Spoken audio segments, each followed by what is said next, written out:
All right, and we hot. Welcome to the show. This is Hanging with the Hazers with Crazy Keon. What's going on, family? So as I promised you, I'm bringing you new and interesting stuff. And I got my main man all the way from Texas here. I'm going to let him go ahead and introduce himself. Go ahead, brother. Tell him who you are. All right, good evening, everybody. Yeah, my name is Alasdair, proud resident of the town of Denton, Texas, originally from Scotland, but been living in Denton for quite some time. All right. Thank you so much. Yeah. Now today, we're going to get into something that a lot of people talk about but don't really know about. But I got an expert on that's going to tell you how to camp in your car. Now, most people think that you got to spend hundreds of thousands of dollars on stuff to start camping. That's not the case. That is not the case at all. So we're going to talk about roughing it a little bit in the car, having a great time. And please, back, enjoy the show. Make sure that you hit that subscribe and that like button. And we're going to make sure that Alasdair gives you his information to catch him on YouTube, Instagram, wherever he might hang out. With that being said, let's go ahead and rock out with the show. Now that we've gotten past all of the introductions and all of that, man, I got to ask you something. Yes. How in the world did you end up camping in your car? Like, what brought you to that? So I've been camping for 20 odd years. Okay. It really spawned from hiking. Especially since I moved to the States, I've really enjoyed hiking, the hiking culture, everything about it. So camping, which I enjoyed, that was really a means to doing more hiking. I grew up in the city, so it's not something we did as a family growing up. I got you. Maybe we'd go for walks in the country now and again growing up, especially in the summer.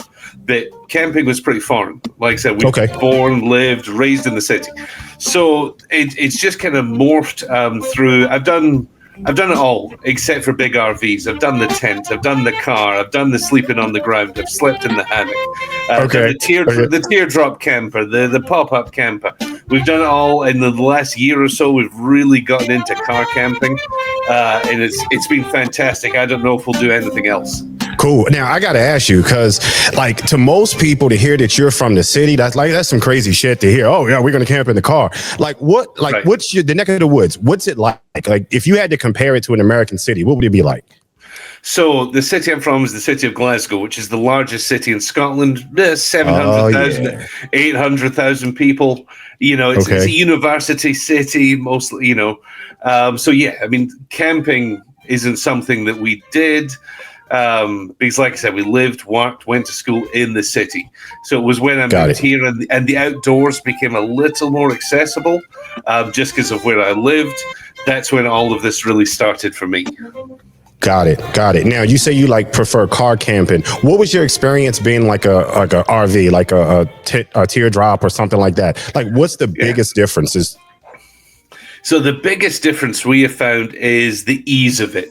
So it's, as you kind of alluded to this earlier on, it's very easy to get caught up in the expensive gadgets and the this and the that. And a lot of them are awesome stuff, right? I'm sure you, me, all of the listeners could go to REI and drop 4 figures if we had no budget, all the cool stuff. Easy, right? Yeah. But there's something about, we try to go often, like especially in the spring and the fall here in Texas. Okay. I can decide to go down and be ready in 15 minutes. And that's the beauty of it for me. Everything's packed up. My car is ready to roll. I need my coffee and my food. That's it. It's the only thing I need to pack every time. So it's the ease of it. And the easier it is, the more I can just relax while I'm there. I'm not worried about, is this level? Is that level? Did we bring this jack? Did we bring... So the craziness is just gone. Like most people, when they talk about car camping, the most they do is the backseat, hokey pokey. That's about it. That's it. Right? Yeah. All right. Okay. So you like the ease of it. Just, hey, let's get up and let's go. And I'm sure there's an adrenaline rush with you not knowing what's next. Exactly. So, my family dynamic is there's my wife and I, and then our kids are now older teenagers, and they're fleeing the nest, flying away from the nest. But my wife has a minivan, so if we need to carry 2, 3, 4 people, that's what we're in. My car, I've got a 2009 Ford Explorer, and it's only me or maybe me and my wife in it 99% of the time. So I leave the back seats completely flat, which is 6.5 feet in the back, pretty much completely flat. So like I said, for 6 or 7 months out of the year, everything is just set up. Like I don't even bother taking it down. So again, it's just the ease of it. Now, you look like a pretty hefty guy. You can handle yourself. So you're out and about.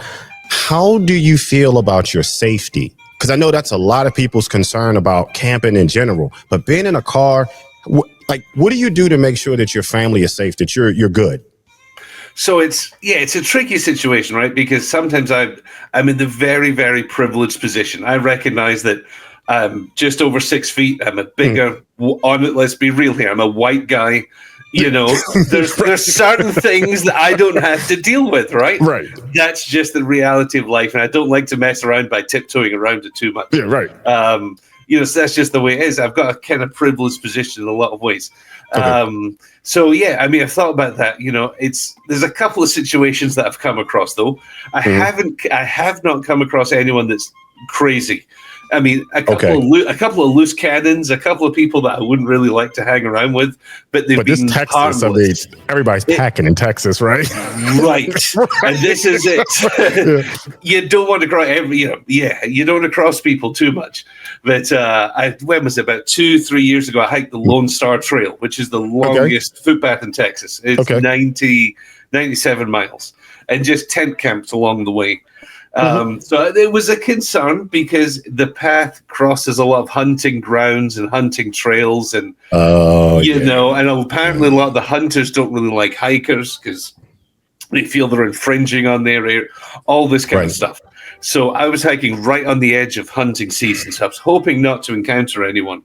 And to be honest, the only thing I came across that gave me a little bit of a little nervous was some wild pigs.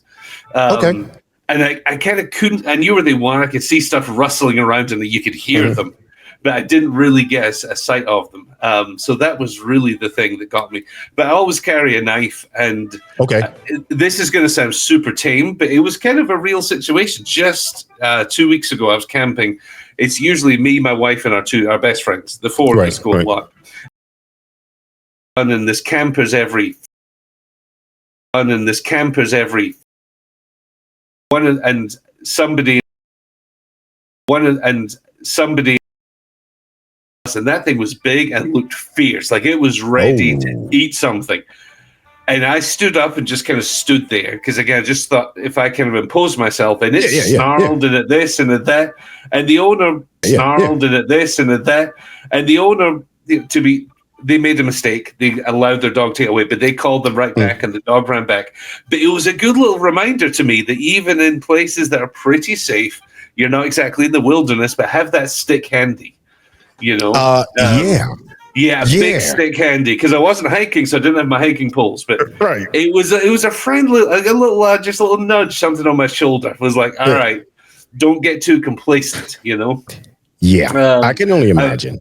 I've hiked up Guadalupe Peak, which is the highest mountain in Texas. It's pretty much in New Mexico. It's all the way over there. And I overnight hiked it because I'd been told that if you can, the sunrise from the top is like nothing you've ever seen. I'll throw it out there. It's one of the most spectacular things I've ever seen. But there's mountain lions and all sorts climbing up there. So again, I had a knife. I had the biggest, baddest flashlight helmet, the sort of Magnus thing on my head. Like you could see me from the moon. I truly believe, because I was like, I'm going to make sure I had extra batteries and a big stick. Should this mountain lion come at me, I thought I would have a chance with this big ass stick. But probably not. Probably not. Like, you got a shot. Right. Give it a shot. So that's it. I mean, I've been pretty lucky. You don't want to get too much into the whole people packing and carrying guns and things. I just know if I was in that situation, I probably wouldn't be able to use it in the timely manner. It was probably I wouldn't feel. I don't want to carry it when I'm out hiking and camping. I've got my knife. I've got my stick. I'm going to be all right. Yeah. I had a guy tell me on the show one time, if a bear comes down, I'll pull out my 357. And I'm thinking to myself, are you trying to piss the bear off or what? Right. And I've got nothing against anyone carrying, nothing against. I just know that in that situation, I'm not going to do what you're supposed to do. No. I'm going to lay there and cry and hope that right. I'll wave my little stick in front of my tears. Absolutely. That's about the best that you can do. So you've really never had to like one-on-one go against any wildlife or anything like that. So you've been comfortable there. Yeah, I mean, again, it's all pretty tame stuff. Some big snakes, now and again, but again, just whack the stick off the ground. Yeah. So not that I have to remind you.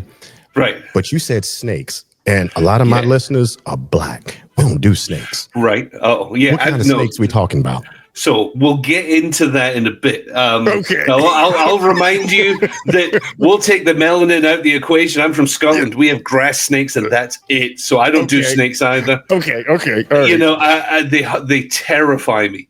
Like they really do. So I'm that guy, 10 feet away, trying to just prod the ground to get it to move. I don't want anything to do with it. I held my first snake. I'm 43 years old. I held one a couple of months ago for the first time, and it was in a controlled nature center.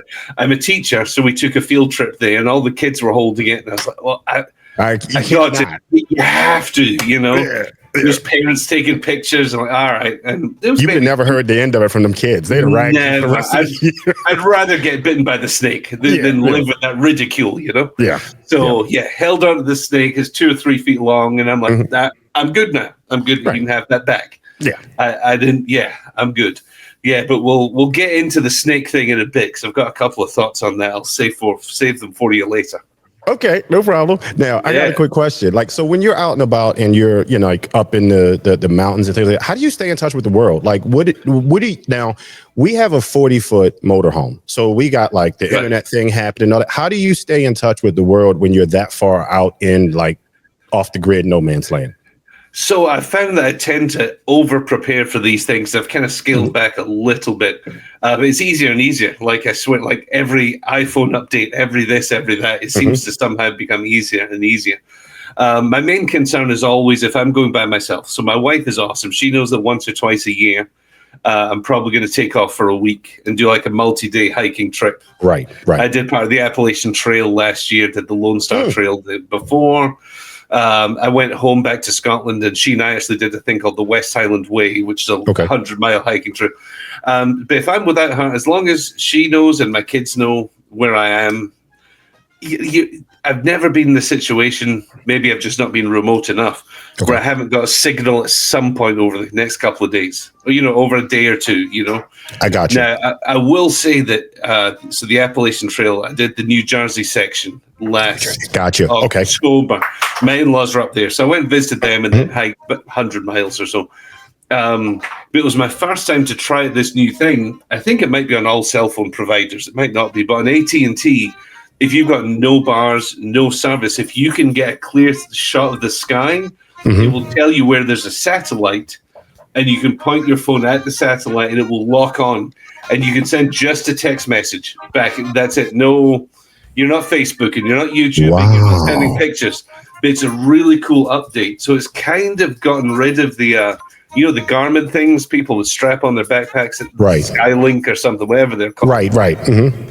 It's kind of now got it built in with a software update. I know it's on AT&T, it might be on others, but you spin it and it will show you on the screen. All right, you're almost at a satellite. All right, keep it here. You're locked in, and it will lock in for a couple. So you can get a text message out. Hey, I'm fine. I'm safe. The bears didn't get me. No snakes in sight. Life is good. So that's been a game changer for me. Okay. Yeah, because I was going to say, I know it's hard to drag a T-Mobile box or an AT&T box is what I'm using here. I know that's hard to drag out there, and I wasn't sure if Starlink was available to you. Yeah, it's kind of like AT&T's version of Starlink is what it seems. I forget what it's called, but to be fair, it worked really well. Probably 90% of the time I tried to lock onto a satellite, it did it. And a text message went out, and then text my wife. Everything's good. I'll text you tonight. Hopefully I'll have signal. Got one back. At that point, I'm good. Right. Plug in my audiobook, my music, and just keep on jiving down the trail. Yeah, I took my kids down to a little plot called Belle Isle State Park in Virginia, if anybody ever gets down there. So the kids and I get down there, and, I'm promising we're going to have a great time. And the moment that we pull in, they went to that cell phone, and it was nothing. Right. And I was like, I got them. I finally got them off the grid. You figured it out. And they hated me for 24 hours. Right. I tried to let the kids know. Yeah, to download a couple of things if you need it. But other than that, there's no tell. You may not have a signal. Right. And then at that point, you're just, you're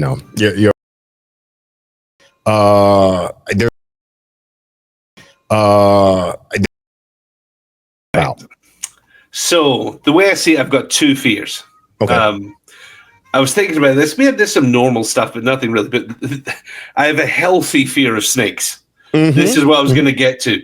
And the thing is, like I said, I didn't grow up with snakes. I mean, anywhere in the country, way out in the Highlands of Scotland, you can get little grass snakes that are harmless and don't do anything. That's it. It's not part of the equation. It's not something you think about. That's it.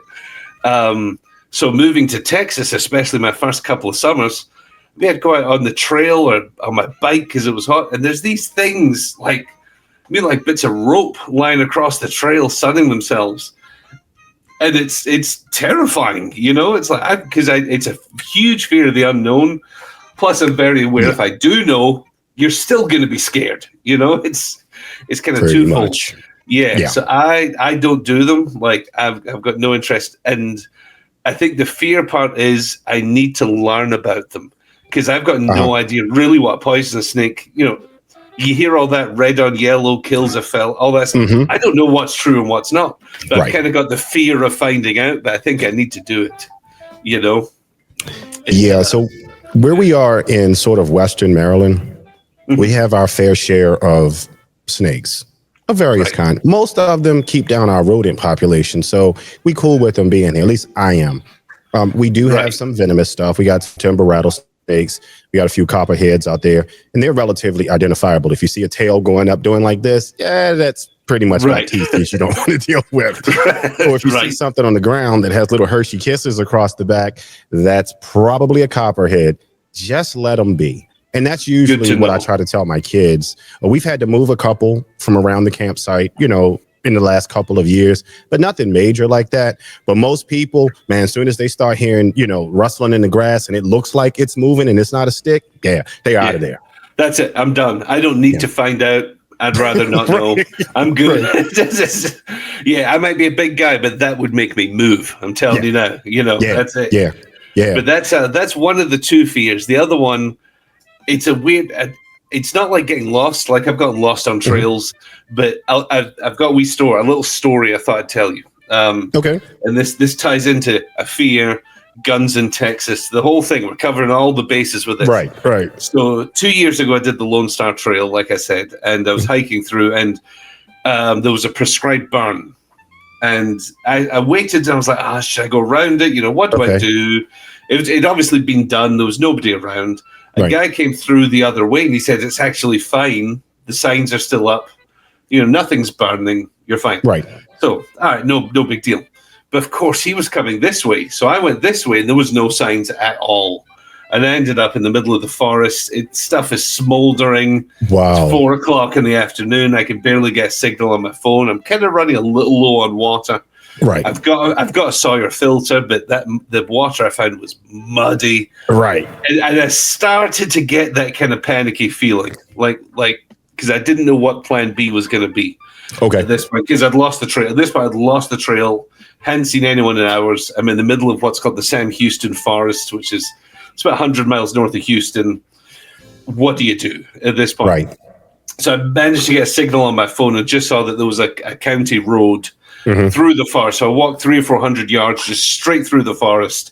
I get to this county road, and at least that's a starting point. Right. Figure my way to the main road. So I cut my legs all to shit. I mean, it was horrible. Go through that.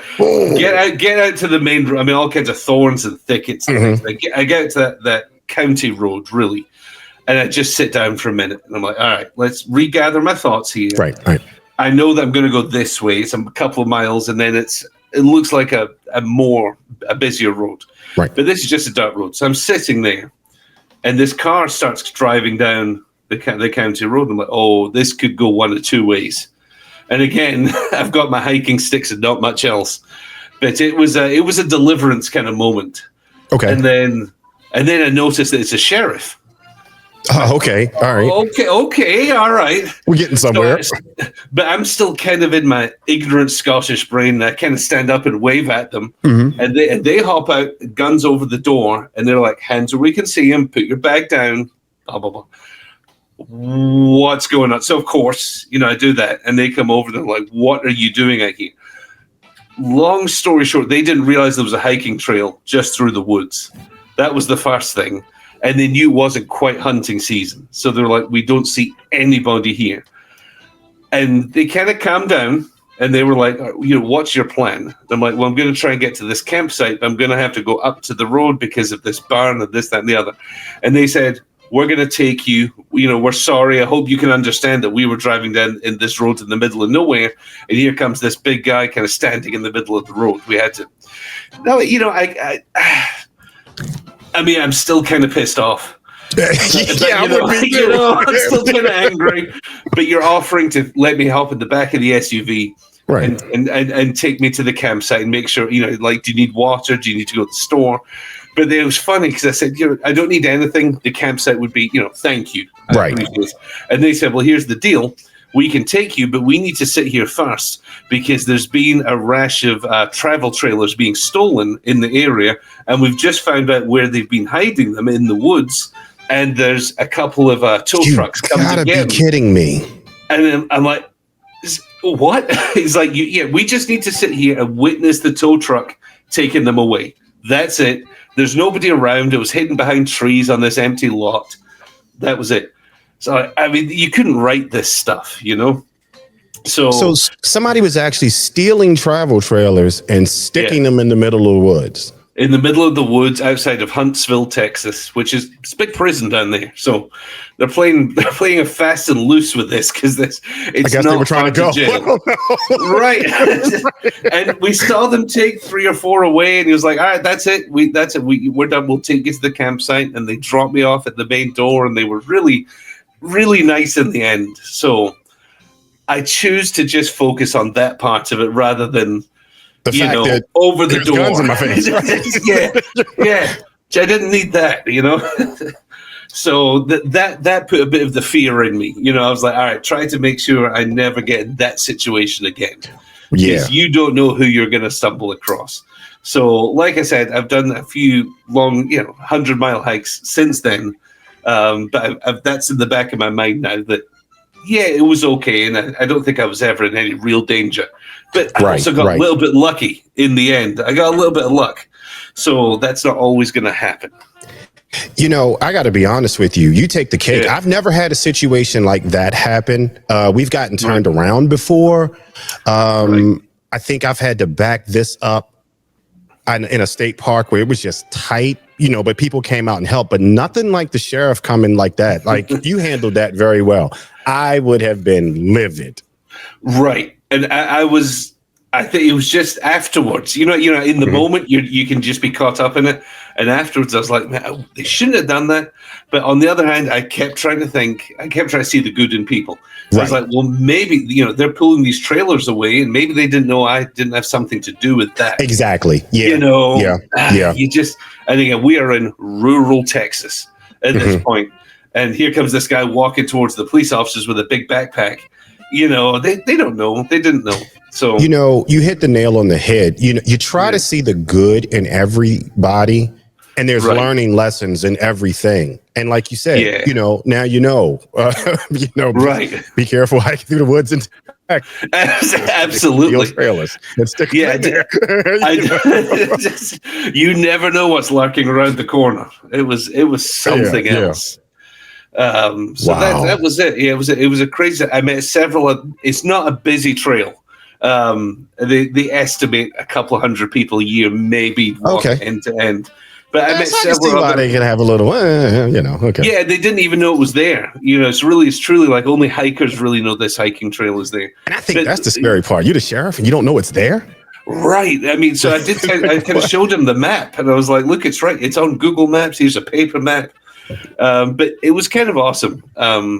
Again, I'm going off tangent a bit, but there was quite a few people in the area who had, Texas isn't really known for hiking.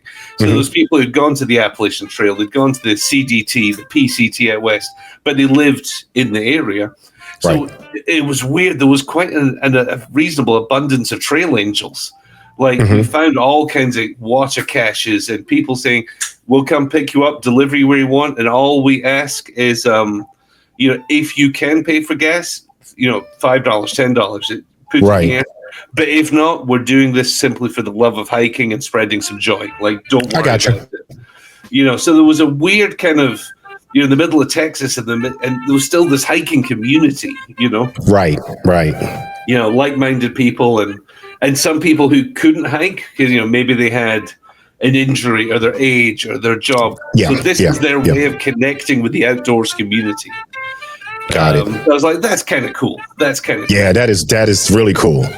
Now, what is like the most interesting place in the States that you've camped? Oh, that's a good one. So I'm very fortunate. One of the things I love about this country is that it's a bit stereotypical, but the Great American Road Trip. I mean, you obviously you own an RV, you get it. I've been to, I think, 44 of the lower 48. In terms of camping, the Delaware Water Gap. I'm kind of near your way, kind of Pennsylvania, New Jersey border. It's about it's not even 200 miles northeast of me. Yeah, not far at all. Okay, so I've camped up there a bit. Absolutely love it. And it's one of these things. It's partially the scenery and the this and the that, and that's stunning and unbelievable. But it's the people I met who were through hiking the AT, immersing myself in that environment. And it's not just hikers. Like I said, I'm kind of going off on a hiking tangent. No, you're good. You're good. But it's campers too. It's people who just want a weekend of that, a little bit of the flavor of that outdoors. So I think for me, it's always a mix of beautiful scenery and the people you meet, because the people really make it. So I think if I had to choose one place, it would be the PA New Jersey border, Delaware Water Gap area. Okay. Now notice that your IG name has to do with education and the outdoors. Like, what do you want to tell the people as far as those who want to get into camping? Like, what would be the best piece of advice you could give them? That there's resources out there for everybody. So I've been a teacher in various capacities in elementary schools for over a decade. Okay. I'm not trying to sound like I'm tooting my own horn here. I've got a master's degree in education. I'm doing a PhD. I'm an adjunct professor at the local university. I've got lots of things going on. But when I peel back the layers of my career and what I want my trajectory to be, it's getting people who don't think the outdoors is for them into the outdoors. And it really stems from teaching 3rd grade, 4th grade, 5th grade. What we do is in different schools I've worked in, we take kids to science camp. That's a lot, something we do every year. And you can take the most hardened, angry kids with huge guards up, because that's how they have to live their life. These kids have opened my eyes to a lot of things. I like to tell the story, and I hope this comes across the way that it's meant to. I had a group of 5th grade girls who were getting into fights a lot, sit down with me, and they said, "Mr. Green, you don't get it. You don't have black parents." And I was like, "What do you mean?" Ooh. Talk to me, because I could react one of two ways. I could say, I could kind of get defensive myself. Yeah, and be offended as hell. Right? Be offended. I was like, okay, what do you mean by that? Talk to me. What do you mean? And the long story short was, they said, we live above each other, below each other. We live in crappy apartments that are falling apart. We have been told from the day we could walk to defend our apartment, to defend our territory. You defend your family. You defend your this. You defend your that. So they were like, we've got two choices at school. If somebody disrespects us, we can walk away and we get praised at school and we get whooped at home. Or we can fight and defend our family, and we get punished at school and we get praised at home. They're like, what would you choose?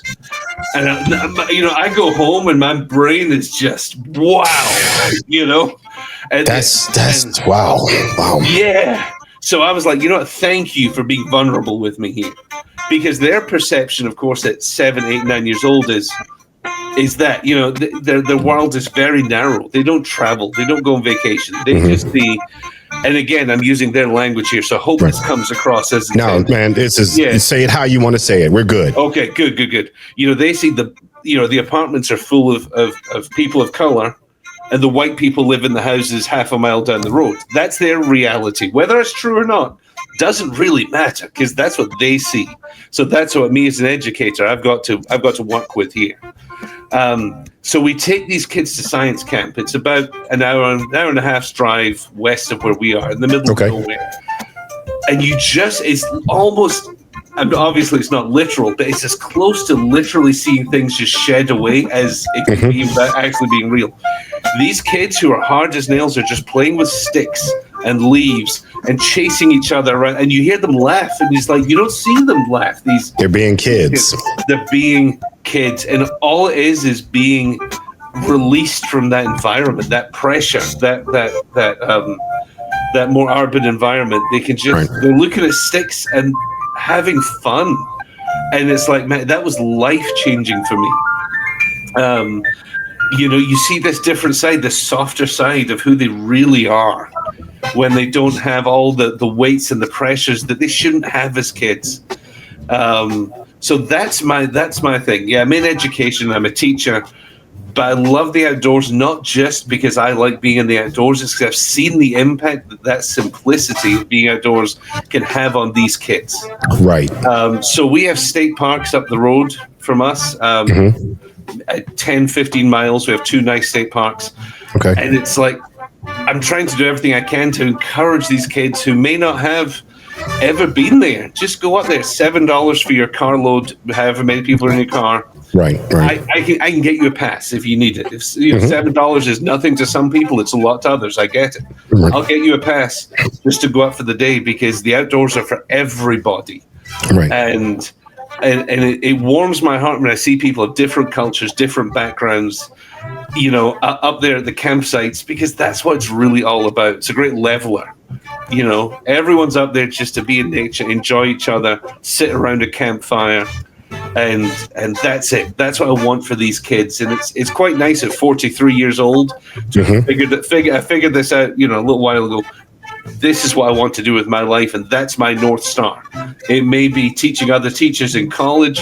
It may be doing other things in K-12 public schools. Yeah. My North Star is helping these kids who are in these urban environments realize there is another world out there, and they belong there just as much as everyone else. Yeah, man. And listen, hats off to you. You know, listen, you would be amazed at how many of these kids just have no clue that there's a whole world just down the street. Baltimore City is literally 41 minutes away from mountains. That's incredible. Children never knew that they were there. They don't know. Yeah, they just don't know. And I feel, and maybe it's different there, maybe it's the same, but so many of these kids, even if they know in theory, they don't know that these mountains belong to them too. And they're there for them too. Right. And just because, you know, maybe they didn't grow up in a place, none of that, they're equally theirs. And I want them to have that ownership of it too. Yeah. Because how lucky are we to have these mountains, state parks, lakes, even just city parks, you know, and it's something I feel very, very passionate about. I hear it. And, you know, I'm definitely going to have you back on again, because this is a subject that seems to be taboo in the States. They don't talk about it. They don't deal with it. And it's very difficult to go on the YouTube and Facebooks of the world and find this type of information that can be shared. With that being said, how do the people get in touch with you on IG and Facebook? All right. So Facebook, you can certainly look up my name, Alasdair Green. Alasdair's a little tricky to spell. So but maybe you'll be able to find me. The main place that I try to put all of this information is on Instagram. The Outdoorsy Educator is where you can find me there. I have a website, theoutdoorssyeducator.com. But, you know, really social media is the way forward these days. So I have a TikTok account. I have a YouTube account. all under the Outdoorsy Educator. I'm really going to try and get some long form videos up on YouTube, but Instagram is my kind of bread and butter. Yeah. And I'm going to put links to all of that in this. So make sure you look down in the description section. I will have all of his information there. And before you go, is there anything else you want to share with the people or inspiration for people that are looking to change their life and do something different as far as camping or the outdoors? Yeah, I'll just throw it there that with car camping, like I said, I was fortunate enough to have a car that fits my wife and I. Now, granted, it's an old car, but it doesn't matter. The most expensive thing we bought was $200. I think it was $200, and that was a big foam mattress that fit in the back of the car. That's the most expensive thing I bought. We use sheets from our house. We use pillows from our house. I've probably really only spent $100 on things I need. That's it. I make my meals at home. I take them in a disposable pan, a $5 thing of charcoal. That's my camping meal done. Okay. It's great to look at all these fancy things and this and that. And I love it. Believe me, I could be a gearhead if my wife and I are both educators. We don't have a big disposable income.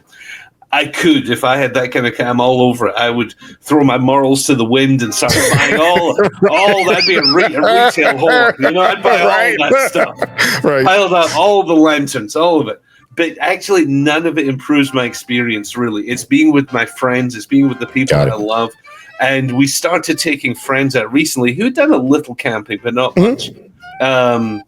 And the bond we have just sitting around a fireplace, like we look forward to that, and that's it. So just get outdoors. I know here in Texas has its own issues like everywhere else, politically and the climate. It does state parks well. I got to give the state parks of Texas, they're always clean, they're always this. And I'm sure most states are the same. Book a site, throw a blanket and a mattress in the back of the car, bring a board game, bring some lights. I promise you're going to have the time of your life. You don't need all the stuff. You just need people you love around you, people who you want to chill out with. That's it. You'll go from there. That is what I want to hear. So I just want to thank you so much for joining us. Thank you, man. Thank you, guys. All right. Now, I'm going to ask you to do it one more time. Say your first name one more time. All right. So it's Alasdair. But I will throw this out there. When I moved to the States, this was tricky, right? Alasdair. Oh, how do you spell it?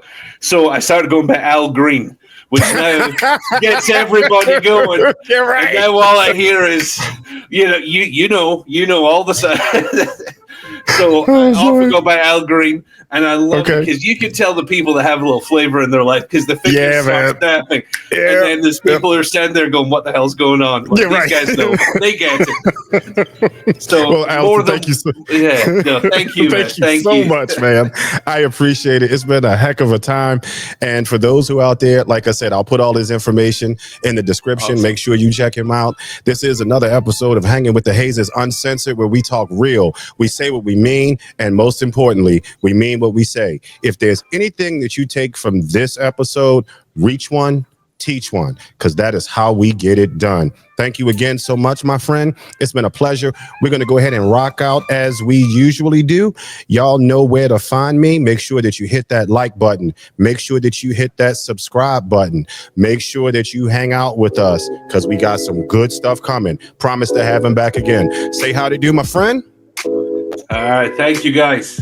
All right. And we out of here. Funky Skunk, take it away. Be sure to join us on Apple Podcasts, Spotify, Amazon Music, and you can always catch us on Facebook and YouTube.